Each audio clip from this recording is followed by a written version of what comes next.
semuanya dan Dewan Juri. Hari ini saya akan bercerita tentang hari seputar anti korupsi. Menurut kalian, korupsi itu baik nggak? Kalau menurutku sih, korupsi itu nggak baik ya, karena korupsi itu sama dengan mencuri. Atau simpelnya korupsi itu sama dengan nggak jujur.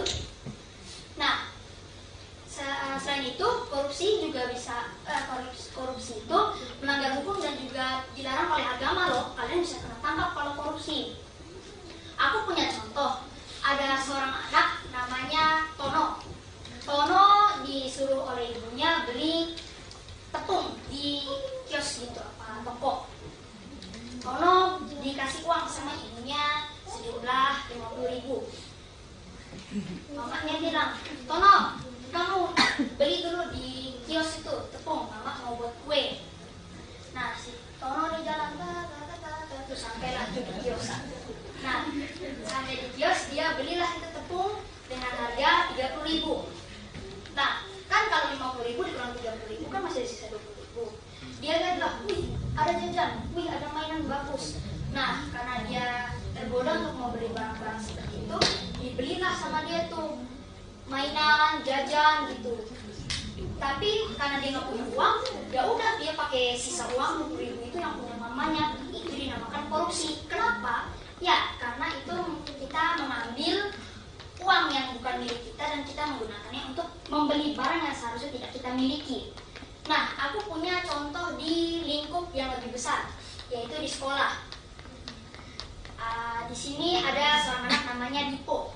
Dipo ini dia jadi kayak bendahara lah, gitu, yang ngatur keuangan di kelas. Nah, Dipo ini dikasih uang sama bu guru. Dipo, ada uang 100.000 nih. Kamu pergi beli buku buat teman-temanmu ya, karena kita mau persiapan ujian biar bisa nyatet. Belinya yang bagus ya, biar bukunya nggak gampang robek, bisa dipakai lama dan halamannya banyak juga. Si Dipo bilang, oke bu guru, nanti pas pulang saya beli ya. Nah, si Dipo ini jalan sampai di toko. Nah, habis itu dia belilah buku tuh harganya 70.000. Bagus nih bukunya, lembarannya banyak, terus habis itu kualitasnya juga bagus lah gitu. Tapi si Dipo lihat, wih tempat pensil bagus, wih ada rautan bagus. Waduh, aku juga mau nih biar teman-teman lihat aku punya pensil bagus, tempat pensil bagus, rautan bagus. Aduh, tapi nanti kalau aku pakai semua duitnya, bu guru marah, bilangnya malah beli tempat pensil, bukan malah beli buku. Nah, akhirnya si Dipo ini belilah buku, tapi dengan kualitas yang lebih rendah, lebih buruk gitu. Tapi dia bisa beli tempat pensil dan pensil lah gitu, seperti pen yang dia mau. Nah, itu juga dinamakan korupsi, karena kita mengambil uang yang bukan kita miliki dan kita gunakan untuk kepentingan pribadi. Setelah aku bercerita begini, teman-teman tahu nggak, kita sebenarnya nggak cuma bisa korupsi uang aja. Ternyata kita juga bisa korupsi waktu loh. Gimana tuh? Nah, misalnya ada seorang anak namanya Budi lah. Budi di sini dia mau main HP gitu, dia ada jadwalnya dikasih main HP gitu. Mamanya bilang, Budi, kamu mama kasih waktu main HP ya. Nih, mama kasih HP. Ayo di sini siapa yang suka main ML, Free Fire, angkat tangan. Nah, habis itu dia pusing lah tuh, seru. Terus habis itu setelah itu mamanya datang masuk ke kamarnya gitu. Mamanya bilang, Budi, kamu mainnya sejam aja ya. Mama pergi ke kondangan dulu. Mama mau ke kondangannya temen. Nah, tinggallah dia di rumah. Tapi karena seru gitu, mabar sama temennya, ayo, pusreng gitu kan. Dia mau pusreng. Nah, lupa lah dia. Akhirnya dia main sampai 2 jam, 3 jam. Terus mamanya pulang gitu. Budi, kenapa sih kamu belum selesai main HP? Nah, itu juga dinamakan korupsi. Tapi korupsinya bukan korupsi uang, namanya korupsi waktu.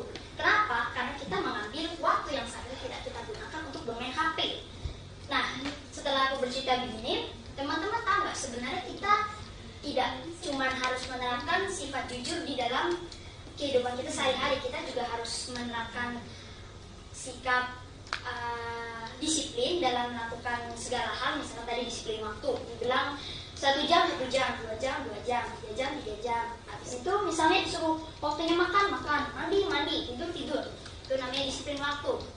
Yang kedua ada bekerja keras. Jadi kita tidak menggunakan uang orang lain untuk kepentingan diri kita sendiri. Kita harus bekerja keras untuk hal yang kita inginkan. Misalnya tadi si Dipo itu mau beli tempat pensil, mau beli runcingan, ya dia kerja gitu, jualan gitu, jadi dia dapat duit yang bisa dia pakai buat beli barang-barang yang dia mau itu. Nah, sekian untuk ceritaku hari ini. Berani mengisi habis korupsi.